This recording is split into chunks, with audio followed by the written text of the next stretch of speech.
Welcome to the Screaming Eagles Sports Podcast. Once again, we're doing it via Zoom. It'll be on YouTube and on SoundCloud. I'm Christian. And I'm Nathaniel. And we're back with some pretty big USI news. It seems like they finalized their men's basketball coaching staff with a new addition, and luckily a familiar face for USI Basketball will stay in place, as well as a couple other things recruiting-wise and even a little bit of softball news. Yeah, and USI, as everyone knows now that Stan Gerard is now the head coach for the Screaming Eagles, but he also brought in a little bit of help. John Spruance is now the USI men's basketball assistant coach. He's taking over Brent Owen's former position, and Spruance has got a good career going. I mean, he spent 5 years assistant coach for the Lewis Flyers, and then he spent his last two under Gerard's wing. So really, you got a lot of experience coming from Spruance. Absolutely, and a lot of success. As we know, UND was super successful last year and pretty good the year before that. But if you look down here where it talks about his time at Lewis over those 5 years, an 86-37 record, 4 GLVC tournaments, 2 NCAA tournaments, and back-to-back appearances in the GLVC tournament championship game, including the 2016 title game. Really, I mean, that's a lot of success coming into a coaching staff with already a lot of success.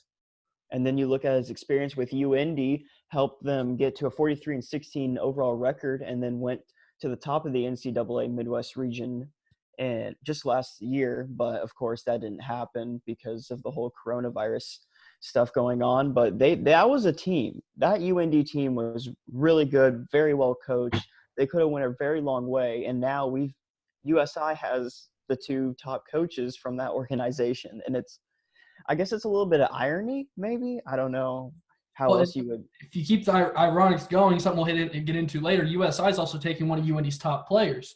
So we'll have to talk about that a little bit later. But really just sticking with the Spruance news where he's joining the USI men's basketball staff, I think there's something a little bit bigger here with Kevin Gant staying on board. Brent Owen is gone. He's accepted a head coaching job. We'll talk about him a little bit later as well.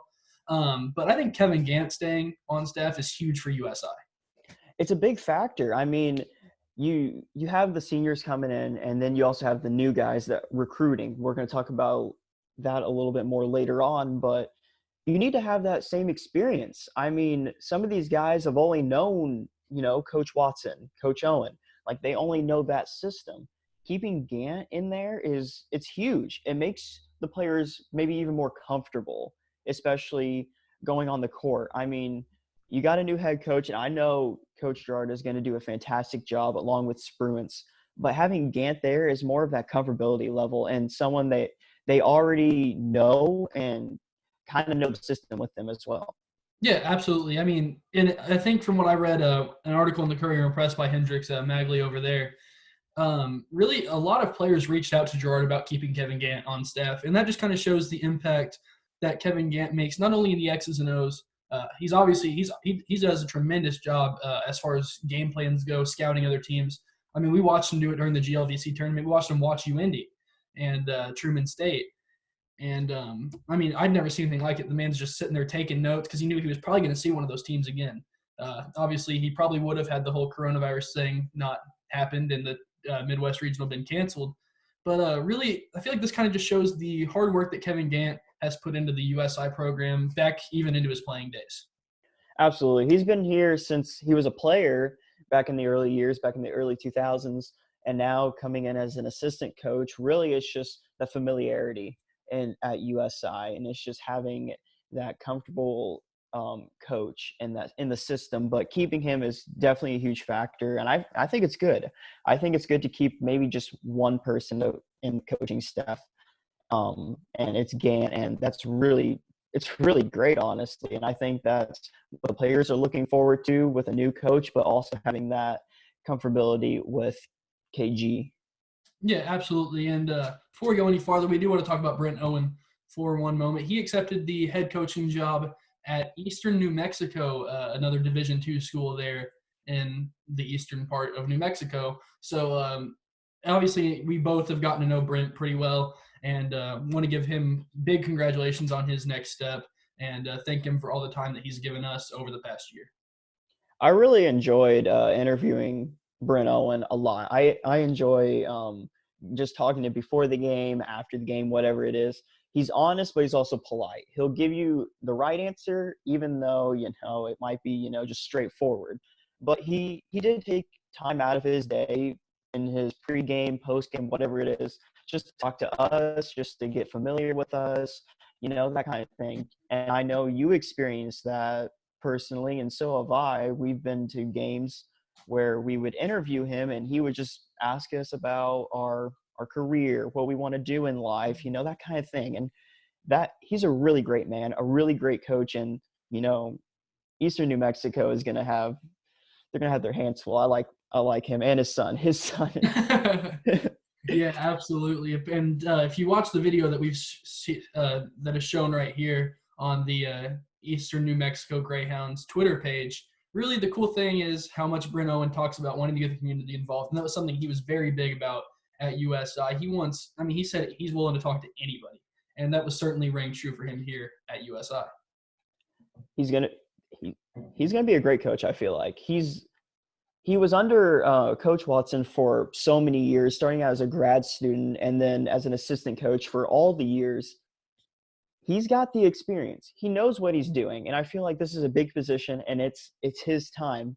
And being under Coach Watson, being an assistant for so long, I feel like he knows what he's doing, and he's ready to take on this head coaching role.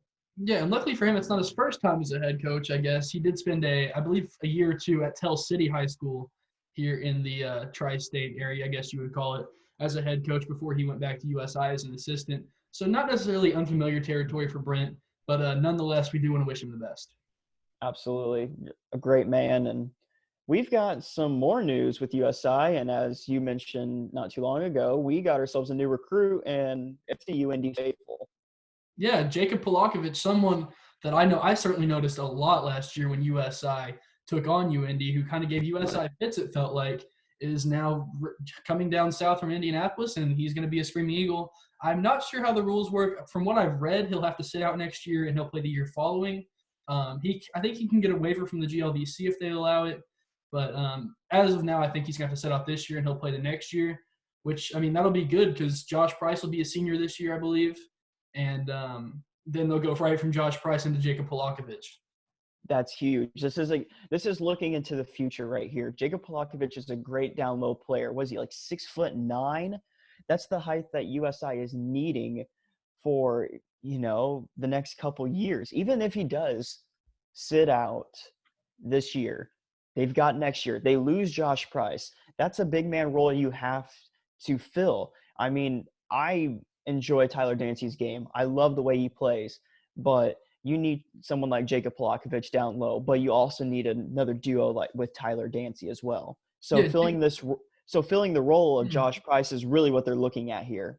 Yeah, absolutely. Jacob Polakovic is the kind of basketball player that's going to do all the dirty work down low. He takes charges. He'll fight for rebounds. He boxes out really well. And that's certainly something I noticed about him. And it's really kind of something that USI could use. Absolutely. And if you go to that next picture, we're actually in the bottom corner, aren't we? Oh, are we? Are we down here? Yeah, we're down there. You see us? Oh, yeah, I do see us. Right down in there. That is me. I'm wearing a white shirt. Oh, my gosh. Oh, I miss it so much. I do, too. I'm ready to get back to it. I miss it so much.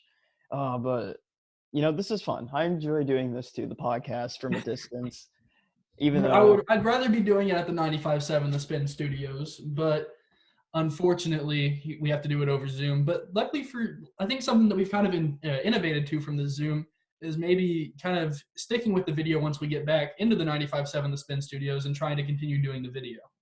I actually enjoy having a video. They kind of see our reactions, and they actually see what we look like. They were probably expecting a couple of, low level, but really we're just a couple studs. I'm just saying. Oh gosh, Nate. But more news in the USI. We're not just going to talk about basketball, but a little bit of softball. Jennifer Leonhardt is not going to come back for her second senior year, I guess you would say. Yeah, she's not going to take the NCAA's, grant to play another year. No, she is heading to the University of Louisville School of Dentistry, if I'm not mistaken. She's going to head to Louisville and become a dentist. Luckily for her, though, she did receive the post-grad scholarship from the GLVC. So they award two recipients each year in the amount of $2,500 to be used in the first year of post-grad enrollment at the institution of her choice. In this case, for Linhart, it would be Louisville. Nominee must graduate by the end of an academic season or by the end of the summer. You must have earned a cumulative grade point average of 3.3, which is better than I'm doing. GLVC sponsored sport for at least 2 years and be a member of a team in the year the scholarship is awarded. Obviously, Linhart has done all that and gone beyond, has been the spotlight for USI softball over the last 3 seasons. An All-American for 3 years, holds the record for most strikeouts, career wins. She's a player. She's a player, and that's going to be a huge hole to fill with head coach Sue Kunkel trying to bring in new talent.